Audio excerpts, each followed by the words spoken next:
सुबह के 7 बजे थे। आंगन में तुलसी के पास दीपक जल रहा था और हल्की हल्की धूप खिड़कियों से छनकर कमरे में फैल रही थी। रसोई से ताज़ी बनी चाय और पराठों की खुशबू पूरे घर में महक रही थी। नई बहू अवनी ने जल्दी जल्दी नाश्ता बनाया, पति का टिफ़िन बॉक्स पैक किया और फिर खुद भी ऑफिस के लिए तैयार होने लगी। वह शीशे के सामने खड़ी होकर जल्दी जल्दी बाल बांध रही थी। तभी उसे याद आया, मम्मी के लिए कुछ करना है। वह मुस्कुराते हुए अपने पर्स से 3,000 रुपये निकाले और सीधे सासू माँ सरोज जी के कमरे की ओर बढ़ गई। सरोज जी अलमारी के सामने खड़ी होकर पुराने कपड़े सहेज रही थी। अवनी ने धीरे से उनके पास जाकर उनकी हथेली में वो पैसे रख दिए। ये लीजिए मम्मी, अपने पास रख लीजिए। सरोज जी चौंक गई। पहले तो समझ ही नहीं पाई कि बहू ने अचानक पैसे क्यों दिए। अरे बेटा, ये क्या कर रही हो? इतने सारे पैसे मुझे क्यों दे रही हो?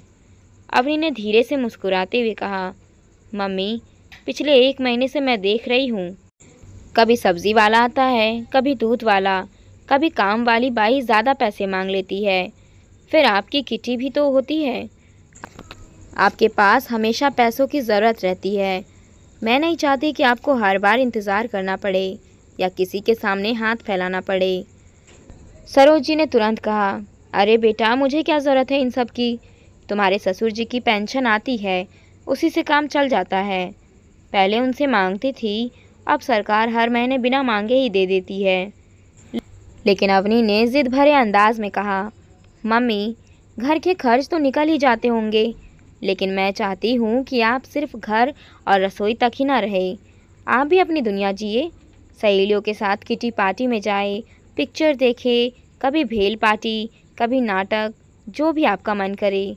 आपने सारी ज़िंदगी इस घर और परिवार के लिए लगा दी, अपनी हर इच्छा का गला घोट दिया। अब मैं चाहती हूँ कि आप अपने लिए जीना शुरू करें। सरोज जी की आंखें छलक आई। उन्होंने भर्राई आवाज़ में कहा, इतनी छोटी उम्र में तू इतनी बड़ी बातें कहाँ से सीख गई? अवनी ने थोड़ी देर चुप रहकर जवाब दिया, मम्मी, जब मैं 10-12 साल की थी तब मेरी दादी मायके जा रही थी। मेरी मम्मी ने जल्दी से 600 रुपये उनके हाथ में रख दिए और बोली, बच्चों को बाहर ले जाना, कुछ खिलाना पिलाना, खिलौने ले देना, ये नानी की तरफ से।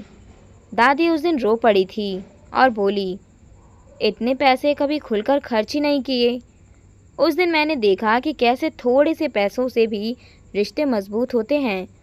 तभी से मैंने ठान लिया था कि जब मैं किसी और घर जाऊंगी तो अपनी सास के लिए वही करूंगी जो मेरी मम्मी ने अपनी माँ के लिए किया था। वह रुककर बोली, मम्मी, मुझे पता है आपने अपनी नौकरी छोड़ी सिर्फ इस घर के लिए, अपने सपनों को पीछे छोड़ दिया और फिर भी हर बार छोटी सी छोटी चीज़ के लिए पति पर निर्भर रहना पड़ा। कई बार तो उन्होंने पैसे देते वक्त एहसान भी जताया होगा। कितना बुरा लगता होगा ना आपको। मैं नहीं चाहती कि फिर कभी आपको वैसा महसूस हो। सरोज जी अब बहू को अपलक देखी जा रही थी। उनके होंठ काँप रहे थे, आंखें भीगी हुई थी। बहू ने आगे कहा, मम्मी, ये पैसे मैं आपकी आज़ादी के लिए देती हूँ, आपकी मुस्कान के लिए। आपकी पेंशन तो आपकी ही है, लेकिन मैं चाहती हूँ कि आप बिना झिझक खर्च करें। और हाँ, कभी मुझे ज़रूरत होगी तो मैं आपसे मांग ही लूँगी। सरोज जी ने बहू का हाथ पकड़ लिया। बेटा, ये सब सुनकर तो मेरा दिल भर आया है। लगता है जैसे तुम मेरी बहू नहीं, मेरी अपनी बेटी हो। अवनी ने प्यार से कहा, मम्मी, मेरी माँ कहती है घर में 18 घंटे घटने वाली औरत को कोई पहचानता नहीं, लेकिन अगर बहू अपनी सास की मेहनत और त्याग को समझ ले तो घर में सिर्फ प्यार ही प्यार होगा। ये सुनकर सरोज जी रो पड़ी। उन्होंने अवनी को गले से लगा लिया और उसके गाल थपथपाए। जब अवनी ऑफिस के लिए निकल रही थी, सरोज जी दरवाजे तक खड़ी रही। मन ही मन सोच रही थी, मुझे लगा था बहू आएगी तो मैं और भी 4 दीवारी में बंद हो जाऊंगी, लेकिन उसने तो मेरे लिए दरवाज़ा खोल दिया और बाहर का आसमान दिखा दिया।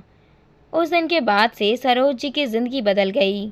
अब वो सिर्फ घर तक सीमित नहीं रही, किटी पार्टी में जाने लगी, सहेलियों से मिलकर हंसने बतियाने लगी। कभी फिल्म, कभी नाटक, कभी पिकनिक। अब उन्हें लगने लगा कि जीवन सिर्फ रसोई और परिवार तक सीमित नहीं है, और ये सब सिर्फ उनकी बहू अवनी की वजह से संभव हुआ। दोस्तों, अगर आपको ये कहानी अच्छी लगी हो तो लाइक, शेयर, फॉलो ज़रूर करें।